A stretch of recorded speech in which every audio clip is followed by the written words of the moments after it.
তাইলে তো ছোট গল্প হয়ে যাবে, শেষ হইয়া হইল না শেষ। বলেন। I am Priyam from Centrist Nation. আপনি সামনে আসেন, আপনার কথা হারিয়ে Thank যাচ্ছে। you. হ্যাঁ Thank বলেন। you. I'm Priyam from Centrist Nation. I wanted to know if there is any potential between a strategic alliance between Jamaat Islam and National Citizens Party, Jamaat Islami National NCP. NCP. জি আব্দাল ভাই।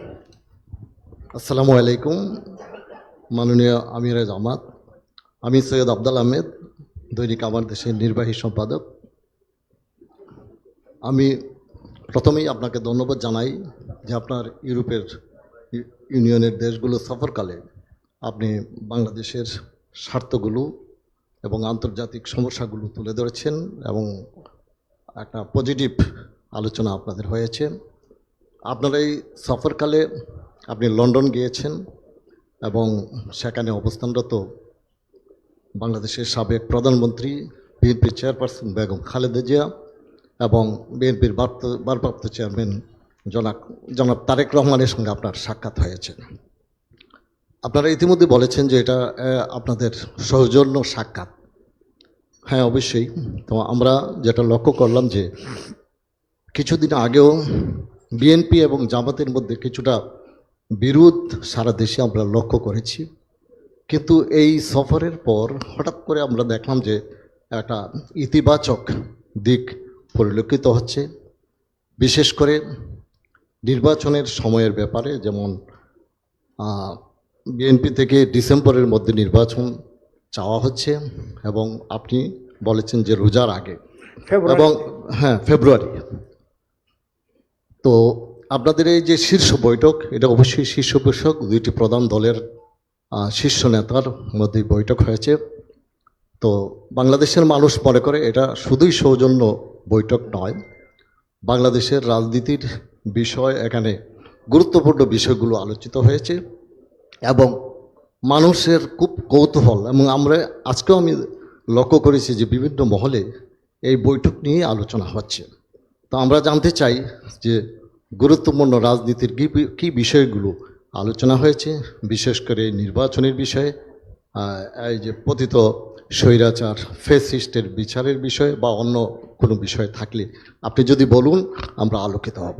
ধন্যবাদ। ধন্যবাদ আপনাকে, আপনি স্মরণ করিয়ে দিয়েছেন। আমি আগেই বলেছিলাম যে ইউরোপ মানে বেলজিয়ামের সফর শেষ করে আমরা ইউকেতে গিয়েছিলাম 3 দিনের জন্য। আপনারা জানেন সবাই যে বাংলাদেশে ফ্যাসিস্ট আমলে রাজনৈতিক সকল দলই ছিল নির্যাতিত এবং সারা জনগণ ছিল নির্যাতিত। তো নির্যাতিত দল হিসাবে প্রথম আঘাতটা আমাদের উপরেই আসে এবং শেষ আঘাতটাও আমাদের উপরে আসে। প্রথমে আমাদের নেতৃবৃন্দকে মিথ্যা মামলায় জড়িয়ে একটা ট্রাইব্যুনালে নিয়ে, যেটাকে আমরা বলি জুডিশিয়াল কিলিং, সেটা করা হয়েছে। ব্রিটেনের একটা অ্যাপেক্স কোর্ট এই সংক্রান্ত একটা রায় দিয়ে বলেছে it was a genocide of the justice. এটা ছিল বিচারের গণহত্যা, এটা কোনো বিচার ছিল না। ব্রিটেনের অ্যাপেক্স কোর্ট, বাংলাদেশ না। আর শেষ আঘাতটা ছিল আমাদেরকে নিষিদ্ধ করা, এটা আর কাউকে করা হয়নি। আমরা মুসলিম, আমরা আমাদের 11 জন নেতা হারিয়েছি, শীর্ষ নেতা, আল্লাহ তাদেরকে শহীদ হিসাবে কবুল করুন। অসংখ্য সাথী হারিয়েছে, আল্লাহ তাদেরকেও শহীদ হিসাবে কবুল করুন। অসংখ্য ভাই বোন পঙ্গু হয়েছে, আল্লাহ তাদের সঙ্গী সহায় হোক। এর পাশাপাশি বাংলাদেশ জাতীয়তাবাদী দল তারাও প্রচুর সাথী এবং সহকর্মীকে হারিয়েছে। আমরা যেমন আয়নাগরের শিকার হয়েছি, তারাও হয়েছে। আমরা যেমন মামলা খেয়েছি, জেলে গিয়েছি, তারাও খেয়েছেন, গিয়েছেন, লাখে লাখে, হাজারে হাজারে না, আমরা উভয় দল। ব্যক্তি হিসাবে বেগম খালেদা জিয়াও জুলুমের শিকারে পরিণত হয়েছিলেন। তিনি একদিকে মজলুম, আরেকদিকে অসুস্থ। দেশ থেকে যাওয়ার আগে আমরা চিন্তা করেছিলাম একটু সাক্ষাৎ হবে, কিন্তু যে কোনো কারণেই হোক সেটি আমরা করতে পারিনি বা হয়ে ওঠেনি। তো ইউরোপ সফরে গিয়েছি, একেবারেই কাছের দেশ বেলজিয়াম। আবার ইউকেতে আমাদের 2 জনের যাওয়ারও দরকার ছিল। তাহের সাহেব ওনার চিকিৎসা পারপাসে একটা বিশেষ জায়গা যেটা বাংলাদেশে হচ্ছে না, তিনি ওখানে গিয়েছেন। আর আমার একজন পরিবারের সদস্য সেখানে থাকে, তাদেরকে গত সফরে আমি সময় দিতে পারিনি, এবার দিব বলে কথা দিয়েছিলাম, তাই গেলাম 2 দিনের জন্য। তা আমরা গিয়েছি প্রথমেই উনাকে দেখতে, যে কোনো কাজ শুরু করার আগে লন্ডনে ঢোকার পরে। আলহামদুলিল্লাহ আমরা প্রীত যে তারা আমাদেরকে অতি ভালোবাসা এবং সম্মানের সাথে গ্রহণ করেছেন। আমাদের মূল উদ্দেশ্যই ছিল উনাকে দেখা, কিন্তু যেহেতু তিনি অবস্থান করছেন তার বড় সন্তান দলের ভারপ্রাপ্ত চেয়ারম্যানের বাসায়, সেই কারণে তিনিও থাকবেন, এটি স্বাভাবিক। তিনি ছিলেন। 2 জন বাংলাদেশি মানুষ চা খাইতে গেলে একজনের সাথে আরেকজনের কোনো পরিচয় নাই, শুরু করে দেয় আমাদের দেশের রাজনীতির কথা। আর আমরা 2 দলের দায়িত্বশীল নেতৃবৃন্দ এক জায়গায় বসবার, রাজনীতির কোনো কথা হবে না, এটা কি বাস্তব? এটা বাস্তব না। কথা তো হয়েছে, কিন্তু আমরা সুনির্দিষ্ট কোনো বিষয়ে কথা বলিনি। কখন নির্বাচন হবে, কিভাবে নির্বাচন হবে, বিচার প্রক্রিয়া কিভাবে হবে না হবে, বিভিন্ন বিষয় নিয়ে আমরা সাধারণ আলোচনা করেছি। ওইটা ডিসিসিভ কোনো ডিসকাশন ছিল না। আর যেটা বলেছেন রাজনীতিতে 2 দলের বিরোধ, যদি আপনি মার্কিন যুক্তরাষ্ট্রের গত নির্বাচনের দিকে তাকান তাইলে এটা কোনো বিরোধী না। সেখানে বাকযুদ্ধ তো হয়েছে আরো প্রচন্ড, কিন্তু ইলেকশন হয়ে যাওয়ার পরে হ্যান্ডশেক। এক দল চলে গেছে সরকারে, আরেক দল বসে গেছে বিরোধী দলে। এখন তারা মিলেমিশে তাদের দেশ চালাবে, এটাই স্বাভাবিক। রাজনীতিতে আমরা চাই মত পার্থক্য থাকুক, না থাকলে রাজনীতিবিদরা অন্ধ হয়ে যাবে। বন্ধ চোখ খুলে দেওয়ার জন্যই প্রয়োজন মত পার্থক্য, কিন্তু এও আমরা প্রত্যাশা করি যে এটা যেন মতবিরোধের রূপ না নেয়, ওইটা পার্থক্য পর্যন্ত থাকুক। দুর্ভাগ্যজনকভাবে আমাদের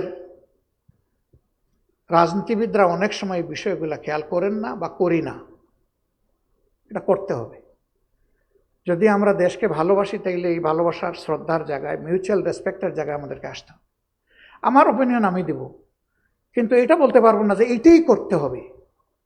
আমি ওপিনিয়ন দিয়ে বলবো যে আমি মনে করি যে এইটা করলে আমার দেশ এবং জাতির উপকার হবে, আর এটা আমি করতে দিব না।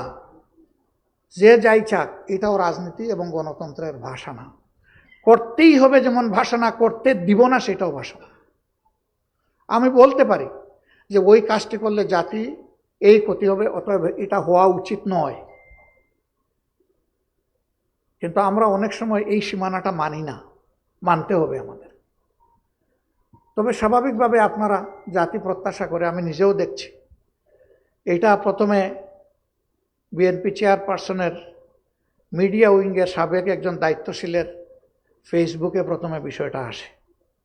যেহেতু এটা কোনো ফর্মাল মিটিং ছিল না, এই জন্যে বিএনপিও দেয় নাই, আমরাও দেওয়ার কোনো দরকার মনে করি নাই। আমাদের ভিজিটের মেইন পারপাসটা ছিল একজন অসুস্থ সম্মানিত সহকর্মীকে দেখা। এটি আমাদের নৈতিক একটা দায়িত্বের পর্যায়ে পড়ে, আমরা এটি শুধু পালন করেছি, এর বেশি কিছু না। তবে মিডিয়াগুলা বিভিন্ন বিশ্লেষণধর্মী যে আলোচনা করছেন, আমি পার্টিকুলারলি মনে করি যে এখান থেকে আমাদের পাওয়ার অনেক কিছু আছে। আমি হ্যাপি। আলোচনায় সব জিনিস আমার পছন্দ নাও হইতে পারে, কিন্তু ভালো অনেক জিনিস তো উঠেও তো আসতে পারে সেখান থেকে। সো এগুলাকে আমরা ওয়েলকাম করি। আর একজন যখন কথা বলবে তখন আমি যা চিন্তা করি সেইভাবে কথা বলবে কিভাবে? উনি যে চিন্তা করে সেইভাবেই তো কথা বলবে। তো আমার তো ওই জায়গা থেকে তার মতামতকে রেসপেক্ট করা উচিত। তিনি যা ভালো মনে করেছেন তাই বলেছেন, আমি যা উপযুক্ত মনে করব তাই গ্রহণ করব। যেটা আমার জন্য উপযুক্ত মনে করতে পারবো না, তা হয়তোবা দুঃখজনকভাবে আমি গ্রহণ করতে পারবো না। এটা তো কেউ আমাকে বাধ্য করবে না। তা আমরা মিডিয়ার এই চর্চাটাকে আমরা অভিনন্দন জানাই। এটা চলতে থাকুক, জাতির জন্য কল্যাণকর। এখান থেকে সবাই যেন ভালোটা গ্রহণ করতে পারি এবং আমরা সবাই মিলেমিশে যেন প্রিয় দেশ গঠন করতে পারি। আপনাকে ধন্যবাদ। জি প্লিজ। এএফপি নাকি? জি, বলেন। আমার নাম সাবিহা, আমি এএফপির ব্যুরো চিফ। আমার আসলে দুটো প্রশ্ন। আপনি একটা করেন প্রথমে প্লিজ। প্লিজ দুটো, প্লিজ। আপনি একটার মধ্যে যেটাকে মোস্ট প্রেফারেন্সিয়াল সেটা আগে দুটোই করেন। খুব জরুরি জানা আমার। আচ্ছা, একটা করেন আগে। না না, দুটো, ওয়ান বাই ওয়ান। আচ্ছা, যাই হোক, প্রথম প্রশ্নটা হচ্ছে আপনি বলছিলেন যে আপনারা প্রেফার করছেন ফেব্রুয়ারির মধ্যে ইলেকশন হওয়া, কারণ এরপরে রমজান শুরু হয়ে যাবে এবং আমাদের দেশের ঝড় বৃষ্টির মৌসুমও শুরু হয়ে যাবে, ওই সময় সাধারণত নির্বাচন হয় না। এখন প্রশ্নটা হচ্ছে যে আপনার মনে কি এমন শঙ্কা আছে যে যারা ক্ষমতায় আসবে তারা এই জুলাই অভ্যুত্থানের বিচারটা ঠিকমতো করবে না? এটা আমার 1 নম্বর প্রশ্ন। এটার সঙ্গে একই সঙ্গে যুক্ত যে আপনি বলছেন যে যা কিছুই হোক সেটা ফেব্রুয়ারি মার্চের মধ্যে হতে হবে, মানে দৃশ্যমান একটা বিচার হতে হবে, না হলে আসলে কোন জায়গায় ইলেকশন যাবে তার কোনো ঠিক ঠিকানা নেই। তো আইসিটি তো একটা ইন্ডিপেন্ডেন্ট বডি, এইভাবে যদি তাদেরকে বলেন যে ফেব্রুয়ারি মার্চের মধ্যে বিচার করতে হবে, সেটা তাদের স্বাধীনভাবে বিচার করার যে ম্যান্ডেট সেটাকে ক্ষতিগ্রস্ত করে কিনা, এটা আমার 1 নম্বর প্রশ্ন। আর আমার 2 নম্বর প্রশ্ন হচ্ছে ইউরোপীয় ইউনিয়নের বিভিন্ন দেশের সঙ্গে আপনি যখন দেখা করেছেন, তারা কি অন্তর্ভুক্তিমূলক নির্বাচনের কথা বলেছে? তারা আওয়ামী লীগের পার্টিসিপেশনের প্রশ্নটা কি তুলেছিল? সেক্ষেত্রে আপনাদের জবাব কি ছিল? এবং যদি আওয়ামী লীগ ইলেকশনে আসে, আপনারা কি ইলেকশন করবেন না তাদের প্রতিহত করবেন? Thank you. খুবই গুরুত্বপূর্ণ দুটি প্রশ্ন করার জন্য আপনাকে ধন্যবাদ। একটি হচ্ছে সংস্কার এবং বিচার নিয়ে, যে আমরা ফেব্রুয়ারি মার্চের মধ্যে আদালতকে বাধ্য করতে পারি কিনা এই বিচার সম্পন্ন করতে। না, আমরা সম্পন্ন করার কথা বলিনি।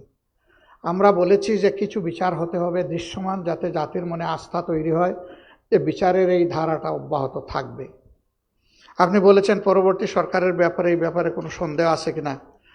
আমরা আস্থা রাখতে চাই এবং আমরা মনে করি যে সরকারে যারা আসবে তারা জনগণের সমর্থন নিয়ে আসবে, জনগণের পালস বুঝে আসবে, জনগণও তাদেরকে বুঝে গ্রহণ করবে। আমরা বিচারকে বাধ্য করে দিতে পারি না, আমরা বলে দিতে পারি না যে অত তারিখের মধ্যে বিচার সম্পন্ন করতে হবে। তাহলে এটা হবে বিচারের উপর নির্লজ্জ হস্তক্ষেপ, অহেতুক হস্তক্ষেপ। এ অধিকার আমাদের নেই, কিন্তু আমরা দাবি করতে পারি। আমরা মুসলিম জনগণ হিসাবে দাবি করতে পারি, দাবির জায়গা আমাদের খোলা। এই দাবি সবাই করে, সকল যুগেই হয়েছে, আমাদেরও দাবি থাকবে। আর আমি এটা বলি নাই যে ফেব্রুয়ারির ভিতরেই ইলেকশন হতে হবে। আমি অনেকগুলা কারণও সেখানে বলেছি যে কেন এই ফেব্রুয়ারিকে চয়েস করা যায়। এরপরে এটা কোরআনের আয়াত নয়, বাস্তবের প্রয়োজনে একটু আগাইতে পারে, একটু পিছাইতে পারে। এর আগেই যদি জাতির প্রত্যাশা পূরণ করে ইলেকশন হয়, তাতে আমার আপত্তি থাকবে কেন? আমার তো আপত্তি থাকার কথা না। আবার যদি এর জন্য আরও একটু সময়ের প্রয়োজন হয়, আমরা 15.5 বছর 16 বছর অপেক্ষা করতে পেরেছি, আরও 1-2 মাস অপেক্ষা করতে পারবো ইনশাআল্লাহ। দেশটা আমাদেরই, ভালোর জন্যই আমরা এটা করব। আপনার নেক্সট কোয়েশ্চন যে অন্তর্ভুক্তিমূলক নির্বাচন নিয়ে কোনো কথা হয়েছে কিনা, অবশ্যই হয়েছে। আওয়ামী লীগের ব্যাপারে তারা জানতে চেয়েছেন কিনা? হ্যাঁ, চেয়েছে। সবাই চাননি, 2-1টা জায়গায় তারা চেয়েছে। আমরা তাদেরকে বলেছি যে আমাদের দেশে এই কেবলমাত্র একটা গণহত্যা হয়ে গেছে, শহীদের মা শিশুরা এখনো কান্নাকাটি করছে, স্ত্রীরা কান্নাকাটি করছে, আহতরা কেউ কেউ এখনো হাসপাতালের বেডে আছে। আমরা জাতি হিসাবে তাদেরকে আমাদের যে করণীয় সেইটাও পুরোপুরি করে উঠতে পারিনি। গোটা জাতি ট্রমাটাইজড, কারণ জুলাই আগস্ট এই সময়টা সরকার কার্যত গোটা জাতির বিরুদ্ধে দাঁড়িয়ে গিয়েছিল। এই আন্দোলন কোনো একক দলের বা পক্ষের ছিল না, এটা ছিল জনতার আন্দোলন। নেতৃত্বে ছিল আমাদের যুবক যুবতীরা, ইয়াং সোসাইটি, কিন্তু আন্দোলনে সম্পৃক্ত ছিল সারা দেশের জনগণ। অতএব দেশের জনগণের রাজনীতি কার জন্য? রাজনীতি জনগণের জন্য। 2 নম্বর, তারা তো অপার সুযোগ পেয়েছিলেন, তারা একটানা 3টা নির্বাচন তাদের অধীনে করেছেন। সেই নির্বাচনগুলোকে নির্বাচন রাখলেন না কেন? তারা তো নির্বাচনের জান কবজ করেছেন। এমনকি জনগণ তো বলে যে তাদের ভোটাররা, তাদেরকে যারা সমর্থন করে, ওরাও নির্বাচনের প্রতি এতটা আস্থা হারিয়ে ফেলেছিল, তারাও ভোট দিতে যায়নি। This is fact. তো সেই রকম একটা দলকে এই মুহূর্তেই বাংলাদেশের জনগণ গ্রহণ করবে কিনা এবং আওয়ামী লীগও তাদের মানসিকতা পরিবর্তন করেছে কিনা, সেটা বিশাল প্রশ্ন। একথা বলার পরে তারা আর কিছু বলেননি, তারা আর পাল্টা জিজ্ঞেস করেনি এইটা কি ওইটা কি, এখানেই তারা থেমে গেছে। এবং রিয়েলিটি সবাইকে মেনে নিতে হবে, দিস ইজ রিয়েলিটি। রাজনৈতিক দল হিসাবে আপনার সামনে দাঁড়িয়েছি, দোয়া করেন যেন দাঁড়িয়ে জনগণের জন্য কাজ করে যেতে পারি। আমাদের অবস্থান আমরা ইতিপূর্বে বহুবার বলেছি, এখন আর নতুন করে বলার দরকার নাই, মিডিয়াতে বলেছি।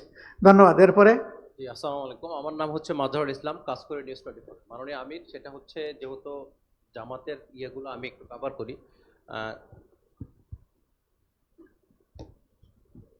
শীর্ষ নেতারা এতদিন বলে আসছিলেন যে গ্রহণযোগ্য একটা সংস্কার পরে হচ্ছে নির্বাচন হবে, সেটা তারা চাই, সেটার কোনো টাইম ফ্রেম বেঁধে দিতে চায় না। কিন্তু আপনি যখন গতকালকে ইউরোপীয় সহকারী যুক্তরাষ্ট্রের সহকারী দুজন পররাষ্ট্রমন্ত্রীর সাথে যখন কথা বলেন, সেখানে আপনি এই কথাটাই বলেছেন যেটা আপু এবং ভাইয়া বললেন, যে রোজার আগে হতে হবে। প্রশ্ন হচ্ছে যখন আপনি না না না, হতে হবে শব্দ আমি ব্যবহার করি, প্রথম এটা রোজাতে আপনাদের হতে শব্দ। হবে এভাবে বলেছেন, প্রথম এটা রোজাতে আপনাদের হবে, শব্দ, হ্যাঁ, সেখানে আমি right. ছিলাম।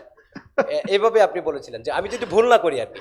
বলেন, হ্যাঁ প্রথম বলেন। হচ্ছে লন্ডন সফরের ঠিক আপনি যেদিন আসলেন সেদিনই কথাটা হলো। প্রশ্ন হচ্ছে তাহলে কি লন্ডনে যে আপনাদের সফর হয়েছে, বিএনপির সাথে আগামী নির্বাচনে আপনাদের কোনো সমঝোতার কোনো লক্ষণ কথাবার্তা হয়েছে কিনা, এটা একটা বিষয়।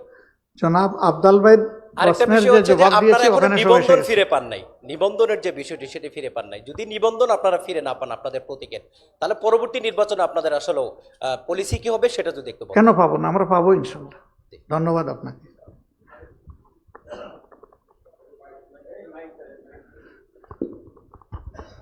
নিবন্ধন তো অন্যায়ভাবে কেড়ে নেওয়া হয়েছে, আমরা ইনশাল্লাহ আমাদের ন্যায়সঙ্গত অধিকার ফিরে পাবো। সবাইকে আসসালামু আলাইকুম। সম্মানিত আমিরে জামাত, আপনি আমাদেরকে সবাইকে ধন্যবাদ জানিয়েছেন। আমাদের পক্ষ থেকেও সাংবাদিকদের পক্ষ থেকে আমি আপনাকে ধন্যবাদ জানাতে চাই। আপনি মত বিনিময়ের একটা ব্যবস্থা করেছেন সেজন্য, এবং গুরুত্বপূর্ণ একটা সফরের পরে। আব্দুল ভাই দীর্ঘ আলোচনার পরে একটা প্রশ্ন করেছেন, আসলে ওখানে অনেক কথা চলে এসেছে, আপনিও লম্বা জবাব দিয়েছেন। আমি অন্য একটা প্রশ্ন যেতে চাই, সেটা হচ্ছে যে আপনি ইউরোপীয় ইউনিয়ন সফরের সময় খুব গুরুত্ব দিয়ে বলেছেন যে ক্লাইমেট চেঞ্জের কারণে তারা ফান্ড দেয় আমাদেরকে, এবং এই ফান্ড আসলে দেওয়াটা শেষ কথা না, এর সাথে রিলেটেড আরও অনেক কিছু আছে, সেই কাজগুলো জরুরি বেশি। বাস্তবায়নটা নিশ্চিত হ্যাঁ, করা। আমার প্রশ্ন অন্য জায়গায়, রাজনৈতিক একটা জায়গায়। সেটা হচ্ছে যে আমরা 1/11-এর যে ঘটনা ঘটেছিল বাংলাদেশের ইতিহাসে, বাংলাদেশের সাম্প্রতিক ইতিহাসে যে ঘটনা ঘটেছে, সেই ঘটনায় আমরা দেখেছিলাম ইউরোপীয় ইউনিয়নের রাষ্ট্রদূত কূটনীতিকদের দৌড়ঝাঁপ, মার্কিন সেই সময়কার রাষ্ট্রদূত বিউটেনিসের দৌড়ঝাঁপ, এরপরে ভারতের হাইকমিশনার মিনা সিকরির দৌড়ঝাঁপ। এই কূটনীতিকদের তৎপরতাকে অনেকাংশে 1/11-এর ঘটনার সাথে জড়িত করে দায়ী করা হয়। তো ক্লাইমেট চেঞ্জের কারণে বাংলাদেশের যেরকম মারাত্মক রকমের ক্ষয়ক্ষতি হয়েছে, 1/11-এর কারণে বাংলাদেশের রাজনীতিতে ভয়ঙ্কর রকমের ক্ষয়ক্ষতি হয়েছে, এবং তারপরে ফ্যাসিস্টদের উত্থান ঘটেছে, এবং গত 15-16 বছর বাংলাদেশের কি হয়েছে, আমাদের চেয়ে আপনারা বেশি ভুক্তভোগী। প্রশ্ন হচ্ছে যে ইউরোপীয় ইউনিয়ন যে দায়িত্ব তাদের ছিল 1/11-এর সময়, ক্লাইমেট চেঞ্জের কারণে যদি তারা ফান্ড দেয়, বাংলাদেশের ক্ষতিপূরণ দেয়, তাহলে বাংলাদেশের রাজনীতির ইতিহাসে, কূটনীতির ইতিহাসে যে ঘটনা ঘটেছে সেইখানে তারা ক্ষতিপূরণ দেবে কিনা, সে ব্যাপারে আপনাদের কোনো কথা ছিল আপনি কিনা? লিখতে থাকেন, দেখা যাক তারা কি রেসপন্স দেয়। ধন্যবাদ আপনাকে। জি মাননীয় আমির, এইদিকে আমি। হ্যালো, ধন্যবাদ। জি বলেন, আপনি বলেন। আমি লোটন একরাম, ডিপিসি সম্পাদক।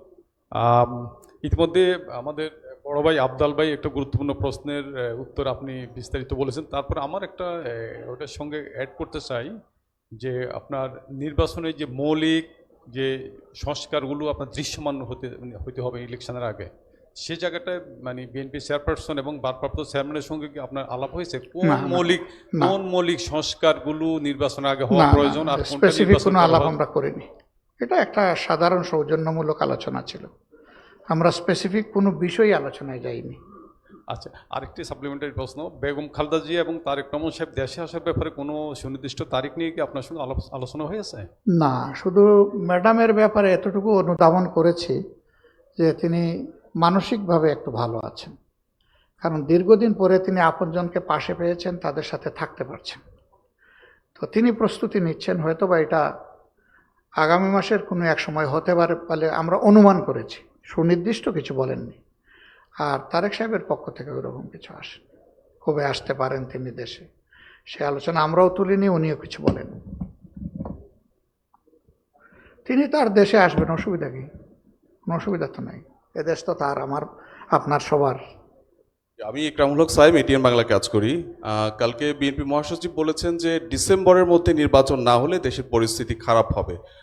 আপনি ফেব্রুয়ারি রোজার আগের কথা বলেছেন। আপনি কি মনে করেন যে এর মধ্যে যদি নির্বাচন না হয়, কোনো কারণে জুনের পরেও যদি সময় যায়, নির্বাচন গড়িয়ে যায়, সেক্ষেত্রে দেশের পরিস্থিতি খারাপ হবে কিনা? আমরা এরকম কিছু এখনই প্রেডিক্ট করতে চাই না, বরঞ্চ আমরা ভালোটাই প্রত্যাশা করি এবং আমরা আশা করব যে এখন সরকারে যারা আছেন তারাও তো এদেশের মানুষ। যদিও তাদের কেউ কেউ মাঝে মধ্যে কিছু কথা বলে সমাজে কিছু অস্থিরতা তৈরি করে ফেলেন, তাদেরও এই ব্যাপারে আরও সতর্ক হওয়া উচিত আমরা মনে করি, এবং জনগণের দেওয়া দায়িত্ব তারা পালনে যেন নিজেদের আমানতদারির জায়গাটা খেয়াল রাখেন, এটা আমরা আশা করি।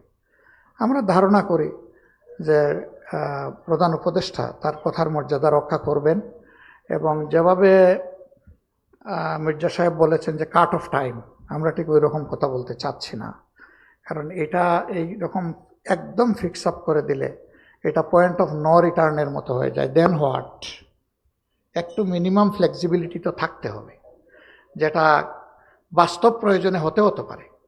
এই জন্যে আমরা মনে করি যে এখানে গ্রস কোনো ভায়োলেশন হওয়া উচিত না এবং ঠিক ওই রকম কাট অফ কিছু না করলে ভালো, এটা আমাদের মত। কিন্তু অন্য দল তাদের মত দিতেই পারে যেটা তারা সঠিক মনে করে। আমরা সবার মতামতের প্রতি সম্মান দেখি।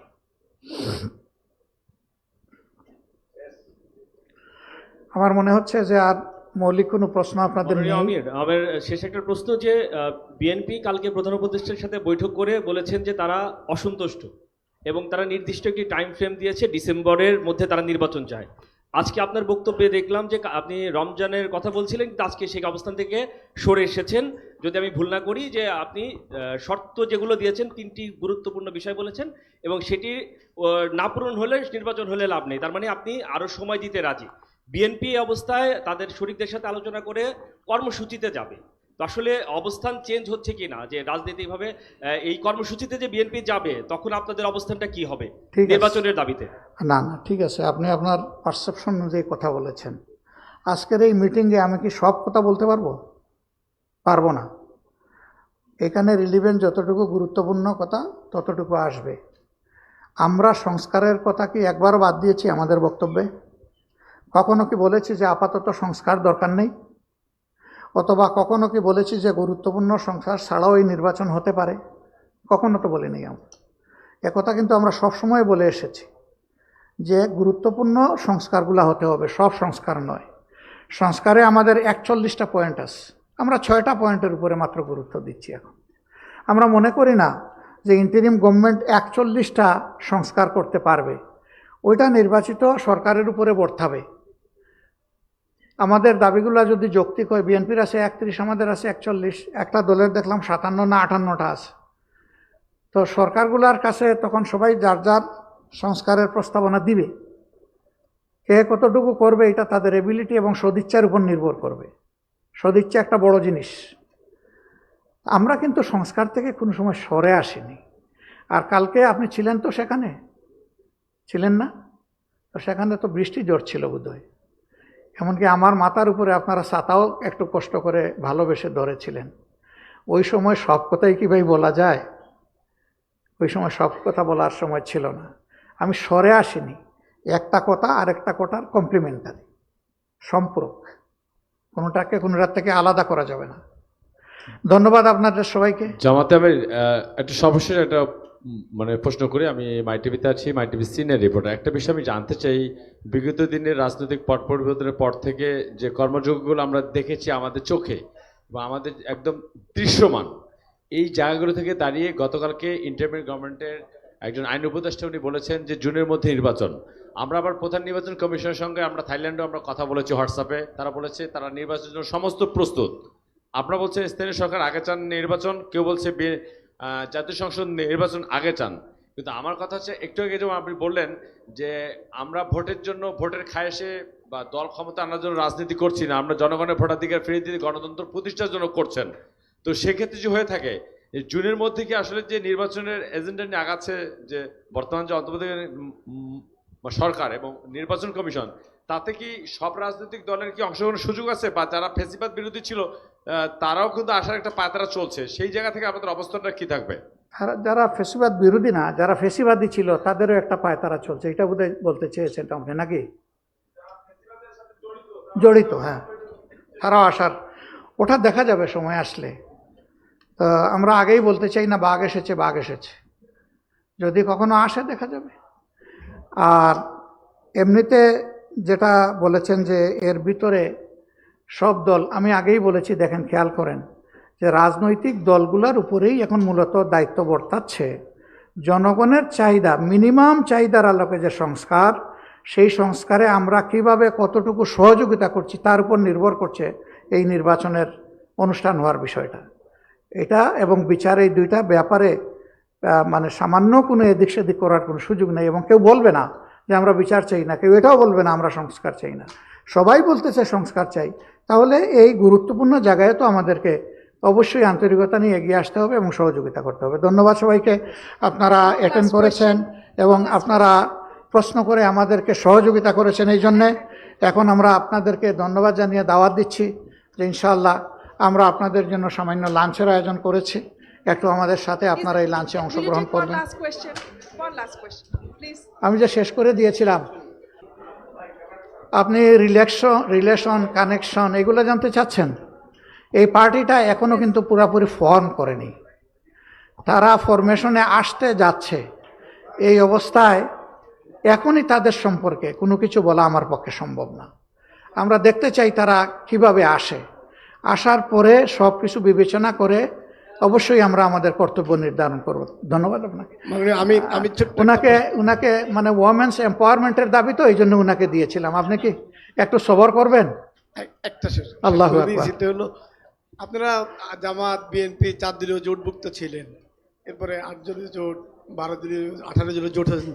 আগামী নির্বাচনে কি জামাত বিএনপিকে আমরা এরকম জোটভুক্ত দেখতে পাবো, কিংবা সেরকম জোটভুক্ত হওয়ার কোনো সম্ভাবনা আছে কিনা, সেরকম কিছু আলোচনা হয়েছে কিনা, এই বিষয়টা একটু ক্লিয়ার হওয়া দরকার। দেশ এবং জাতির স্বার্থ বিবেচনায় রাজনৈতিক দলগুলা কোনো উত্তম সিদ্ধান্ত যে কোনো সময় নিতেই পারে, কিন্তু